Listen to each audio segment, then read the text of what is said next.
Hello friends, welcome to kitchen of Madras. இன்றைக்கி என்ன ரெசிபின்னு பார்த்தீங்கன்னா மெது வடை. எல்லாருக்குமே ஒரு ஃபேவரட்டான டீ டைம் ஸ்நாக்ஸு. இது எப்படி கிறிஸ்பியாக பர்ஃபெக்டாக செய்கிறதுன்றத நான் ஒரு 8 டிப்ஸ் ஆட் பண்ணியிருக்கேன். இந்த டிப்ஸை ஃபாலோ பண்ணுங்கள், கண்டிப்பாக பர்ஃபெக்டாக வரும். வாங்க எப்படி செய்கிறதுன்றதை பார்க்கலாம்.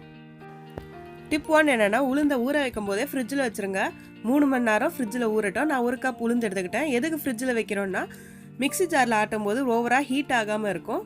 ஓவராக ஹீட் ஆகலைனா தான் ஃப்ளஃபியாக நல்லா சாஃப்டாக வரும். ரெண்டாவது டிப் என்னென்னா, இந்த மாதிரி எண்ணெயை ஜார் ஃபுல்லாக அப்ளை பண்ணிக்கலாம்.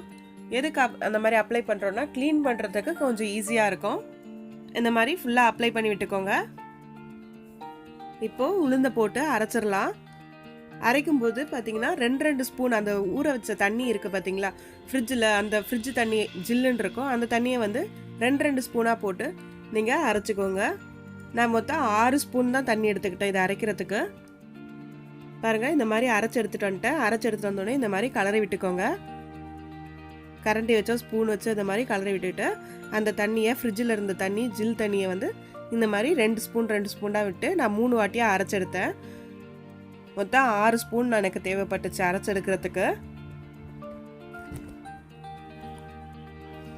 இப்போது 4வது டிப் என்னென்னா, இந்த மாதிரி மாவு ரெடி ஆயிடுச்சான்னு பார்க்குறதுக்கு கையில் எடுத்து இந்த மாதிரி விரலில் எடுத்து இந்த மாதிரி தட்டி பார்த்தீங்கன்னா கீழே விழுகாது. அந்த அளவுக்கு அரைச்சி எடுத்துக்கணும். அதே மாதிரி பக்கத்தில் ஒரு தண்ணி எடுத்துக்கிட்டு அதில் போட்டு பார்த்தாலும் தண்ணி மேலே மிதங்கும், உள்ளே போகாது, மேலே மிதங்கணும். அப்போ நம்மளுக்கு மாவு ரெடி ஆயிடுச்சுன்னு அர்த்தம். இந்த மாதிரி மாவு எடுத்து வச்சுக்கோங்க. மாவு அரைச்ச உடனே வடையை சுட்டுறணும். எடுத்து ஸ்டோர் பண்ணுறதெல்லாம் வச்சுக்கிட்டிங்கன்னா ஃபுல்லாகவே எண்ணெய் இழுக்க ஆரம்பிச்சிடும். எப்போ அரைச்சிங்களோ அப்போவே வந்து எடுத்து வச்சிடணும். 7வது டிப் என்னென்னா, மாவை இந்த மாதிரி நல்லா பீட் பண்ணிக்கணும். அரைச்சதும் நல்லா ஒரு 5 நிமிஷத்துக்கு வேகமாக கலரி விட்டுக்கோங்க. அப்போ தான் வந்து நல்லா ஃப்ளஃபியாக வரும். அதாவது புசு புசுன்னு வந்து எலும்பி வரும். இப்போது வெங்காயம், கருவேப்பிலை, இஞ்சி, பச்சை மிளகா, சீரகம், மிளகு இதெல்லாம் சேர்த்துக்கிறோம். இதெல்லாம் வந்து ஆப்ஷனல் தான், உங்களுக்கு தேவைன்னா சேர்த்துக்கலாம். இல்லைன்னா இஞ்சி பச்சை மிளகா மட்டும் சேர்த்துக்கோங்க. வெங்காயம், கருவேப்பிலை, சீரகம்லாம் வந்து ஆப்ஷனல் தான், உங்களுக்கு தேவைன்னா சேர்த்துக்கோங்க. உப்பு தேவையான அளவுக்கு சேர்த்துக்கோங்க. நான் ஒரு 1/2 ஸ்பூன் சேர்த்துக்கிட்டேன். இந்த மாதிரி கலரி விட்டுக்கோங்க. எண்ணெய் காஞ்சதும் கையை ஈரம் பண்ணிவிட்டு இந்த மாதிரி உருட்டி எடுத்து ஓட்டை போட்டுருங்க. கை ஈரம் பண்ணாதான் நம்ம கையை விட்டு மாவு வரும், போடுறதுக்கு ஈஸியாக இருக்கும், கையில் ஒட்டாமல் வரும். பாருங்கள் எவ்வளோ சூப்பராக வருதுன்ட்டு.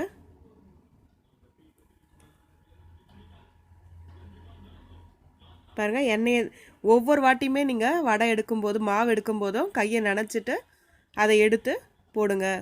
பக்கத்துலேயே தண்ணி வச்சுக்கோங்க. ஒவ்வொரு வாட்டியுமே நீங்கள் மாவு எடுக்கும்போது கையை ஈரம் பண்ணிவிட்டு எடுத்து போட்டிங்கன்னா தான் மாவு வந்து எண்ணெயில் விழுகும், இல்லைன்னா கையோடு ஒட்டிட்டு வரும். பாருங்கள், நல்லா திருப்பி போட்டோன்னே எவ்வளோ சூப்பராக வந்திருக்குன்ட்டு. சூப்பரான மெதுவடை, கிறிஸ்பியான மெதுவடை ரெடி ஆகிடுச்சு. கண்டிப்பாக செஞ்சு சாப்பிட்டு பாருங்கள். நான் சொன்ன டிப்ஸ் எல்லாம் ஃபாலோ பண்ணி பாருங்கள். பிடிச்சிருந்துச்சுன்னா லைக், ஷேர், கமெண்ட் பண்ணுங்கள். மறக்காமல் சப்ஸ்கிரைப் பண்ணிவிடுங்க. தேங்க்யூ.